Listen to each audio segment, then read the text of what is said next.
तुम्हारी कोई इज्जत नहीं है, नहीं सुनोगे तो कोई इज्जत नहीं करता तुम लोगों को, नहीं तुम्हें कोई सीरियस लेता। तुम्हारे नेताओं की औकात देखो ना, धनखड़ साहब को हटा दिया, बोल नहीं रहा, क्यों हटाया? बोला क्या? नहीं बोलेंगे भाई, डरे हुए लोग हैं, डरे हुए और मरे हुए लोग हैं। इसलिए डरे हुए मरे हुए लोगों को जगाना कौन जगाएगा? ये नौजवान जगाएंगे। लेकिन आप क्या जगाओगे? आप तो खुद आधे ज्यादा नशे में पड़े रहते हो, कोई इसमें खाता है, कोई एमडी खाता है, कोई थोड़ा दूसरा काम करता है, तेज गाड़ियां चला के एक दूसरे पे चढ़ा देते हो। समझदार बनो, कोई नहीं पूछ रहा तुम्हें लेकर सरकार सीरियस नहीं। सिर्फ मैं लड़ रहा हूं इसलिए तुम्हारी पूछ है। अगर कल मैं लड़ाई बंद कर दूं तो तुम्हें 50 साल और गुलाम रहना पड़ेगा। क्या ये चाहते हो क्या? तो चुपचाप सुनो मेरी बातें, बकवास मत करो बीच में। शर्म आती नहीं तुम लोगों को? क्या हो जाएगा?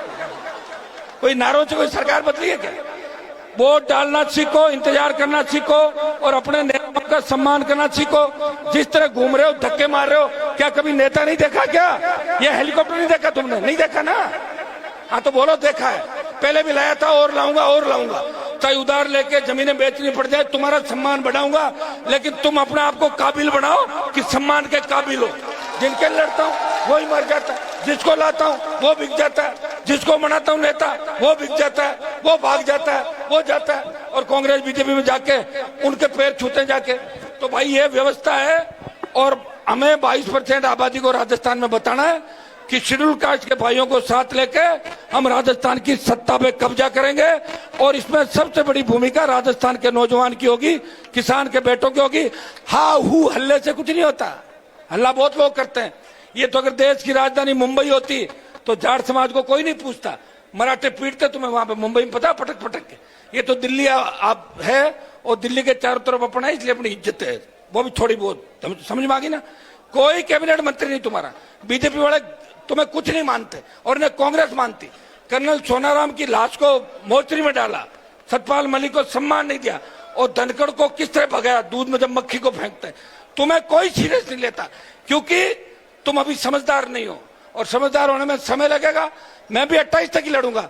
28 के बाद अगर तुमने सफलता नहीं दी तो मैं भी दूसरे रंग में रहूंगा। मेरी जिंदगी खराब करने के लिए पैदा नहीं हुआ, मेरी जिंदगी खराब कर दूं और तुम्हें तैयार करूं और तुम दूसरे दलों के अंदर भाग जाओ। मैं धंधा नहीं कर रहा हूं। आज तेजाजी महाराज का सुरसुरा का कार्यक्रम है, यहाँ बलिदान था, इसलिए मैं आपके बीच आया हूं। और पिछली बार मैं जब आया था उससे 10 गुना जोश आपके अंदर है, लेकिन जोश में होश रखना है। समझ में आ गई? होश इतना रखना है कि जैसे मैं निकलूं साइडों में हो जाओ, अंदर पढ़ते हो लग जाएगी और ऐसा लगता है कि मैं सबसे मिल नहीं पा रहा हूं। मेरी खुद की यूं लगता है मुझे, क्या हो गया इन बच्चों के, क्यों ऐसे टूट रहे हो? क्या देखा नहीं क्या मुझे? हमेशा बीच में तो रहता हूं आपके।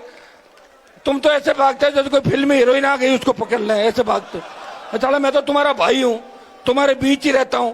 इस तरह मत करो, उसको आराम की भी जरूरत है, वो परेशान भी रहता है, एक अकेला लड़ रहा है इस देश के अंदर। उसे ताकत दो, मजबूती दो। पंचायत चुनाव लड़ने कि नहीं लड़ने हैं? कोई दम है क्या? सीटें जीतोगे, फूस करोगे? अभी तो फूस ही करता है मुझे, इसलिए बात कर लेंगे। तेजा समिति कर हमारे सारे जो समाज के लोग हैं इनका हृदय से आभार। मेरे 3 प्रोग्राम हो रहे, इसलिए इजाजत चाहूंगा।